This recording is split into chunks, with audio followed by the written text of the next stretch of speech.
So now that we have it set up to where we can, fire off events when a player is downed or dead, we know when the game also ends right here. So when this logic runs, we know that essentially the game is over. So we either need to restart, kick the players out, whatever we want. Now, for the time being, I want to go ahead because I'm going to be using this later. I want to set up some kind of basic restart. So to do that, we want to go ahead and get seamless travel set up and working. So that way we can just simply, call a function such as, I don't know, restart match, and that will go ahead and restart the match. So to begin, in our constructor, we wanted to go ahead and enable seamless travel first. So bool, let's do use seamless travel, set that to true, and let's head back down, and we're going to do it right here for now. Actually, we should make a function for this so we can more so reuse it. So we have restart player. Let's also have a void restart match. Actually, there's a restart game, it seems. Let's see what is in here. Oh, so that fires actually about what we want. Okay, not exactly sure what get travel type is. Oh, never mind, absolute or relative. Duh. So this might actually be appropriate. So can restart game is true. That's actually correct. Uh, if match state equals leaving map, which this should not be happening, but it does call server travel. So all we have to actually do, I guess, is call restart game instead. So it doesn't look like we need to override it or anything. So let's just call restart game. So this is going to fire off when the player dies, which should trigger our seamless travel. But we're not quite finished yet. We need to do two more things. We need to first go ahead and set up a transition map. So we need to make one of those. And we also are going to have to go through, and there is a console variable dedicated for the editor. So play an editor, PIE, that we need to enable. And it's off by default, but basically it just allows us to perform seamless travels directly inside of the editor for testing. Okay, so first thing, let's go to project settings, map and modes, and we want a transition map. So let's go ahead and just make a very simple transition map. So under our levels folder, we can make a new level and just call it transition level and plug that in. So we can go ahead and save that, and that'll take care of it. Next up, there is a console variable. So net.allowPy seamless travel, by default, it is false. So if we set it to say 1, we can go ahead and enable it. And now we should be ready to give it a try. So I'm going to play with 2 clients and just see what happens. So this should be once all the players have died. Okay, so let's go ahead and get this player down. All right, this player is now downed with 0 health. This player is now about to die. And we're starting and we crash. Okay, so we are crashing on line 26 of the Zombies Tickable World subsystem. So let's try to see why.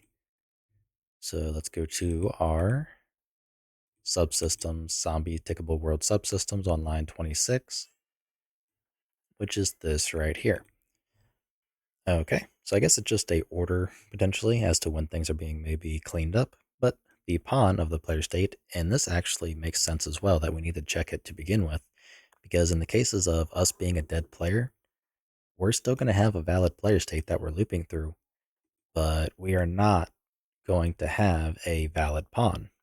So my guess is the pawn is valid or invalid, so we need to check it. And we need to kind of do this anyways. So if the player has a pawn, then we can run the remaining logic. And that's pretty much it. So let's go ahead, give this a try, and see if this fixes the problem. Okay, once we are back in the editor, we have to make sure we re-enable the seamless travel for the editor, and we can give it a try.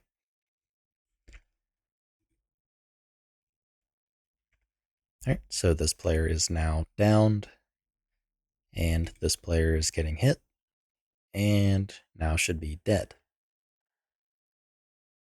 All right, there we go. So we performed our travel, and let's search for seamless to make sure. So seamless travel to Notster and Toten, and yeah, we are traveling, well, seamlessly to our new, well, not new, but the existing level. So we're reloading our current level. So that is good. So out of curiosity, I want to try as standalone just to kind of, see and make sure. So we get hit once, get hit again, and we immediately restart. So far, so good. Everything seems to just be working. Okay. Screw that guy.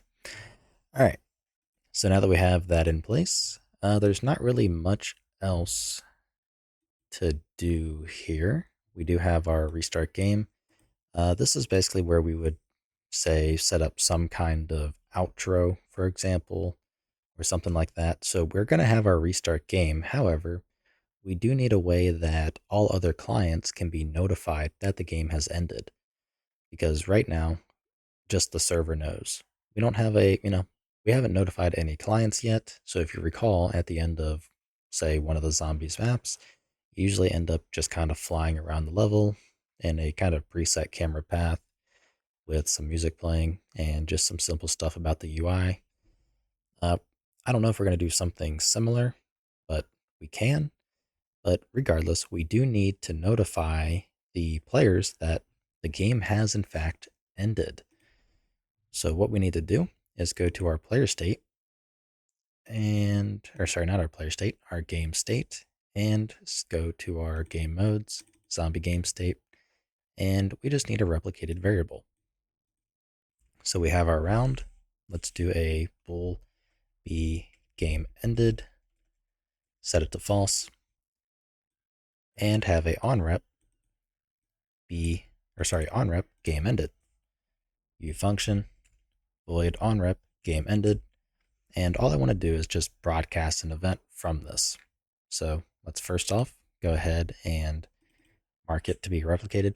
So B game ended, and we just need basically a delegate here, and I want to use it in Blueprint. So declare dynamic multicast delegate.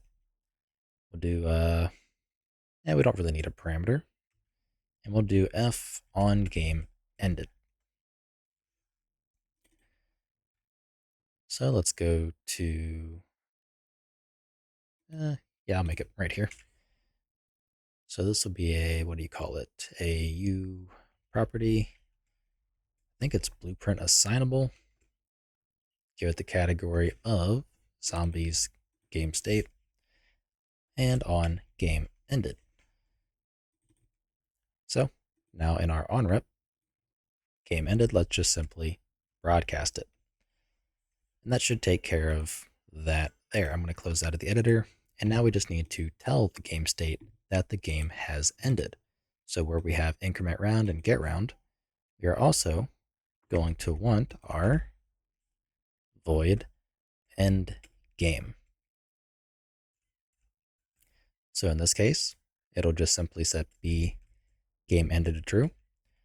And we want to mark property dirty from name, a zombies game state, variable being B game ended, object being this, and we want to go ahead and fire off the onRep game ended.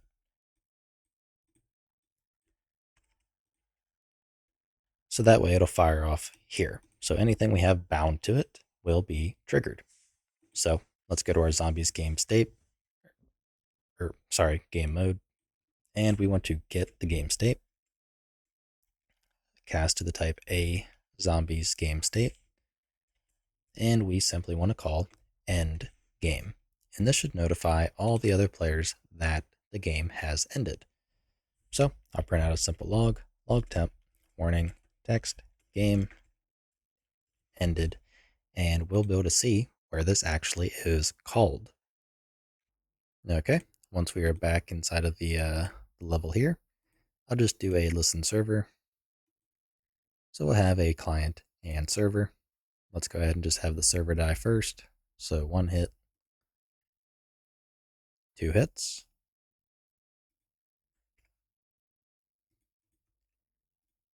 So now the player should be dead, and we get game ended being triggered twice, which is, again, just what we want. Because inside of, say, UMG, we're going to, for example, get the game state, and we can do things like cast to the zombies game state to grab the on game ended, so we can basically just bind to it and do various things if we need to.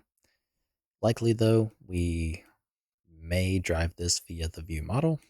It just kind of depends. I don't really know what I want to do yet when the game actually ends, aside from simply restarting, because I don't want to have to, kick everybody out and all that kind of stuff. It's just a little bit, uh, at least in my opinion, pointless, given that we're not going to have any sort of main menu, no lobby or anything like that. We're just focused on the gameplay. But we have this at least as an option. Likewise, we can bind to it from C++ and directly in our view model and all that stuff. So, anyways, the only thing I want to do is, in this case, in the game mode, after we notify the game ended, we are simply just going to restart game, just so we can get that kind of out of the way, and we actually will, restart. Now, we may set this on a timer, I don't know, but for now, this is good enough. All right, that'll be all for this video, and I will see you in the next one. If you like what I'm doing and you want to help support me, you can find a link to my Patreon in the description below, where you can also get early access to this entire series.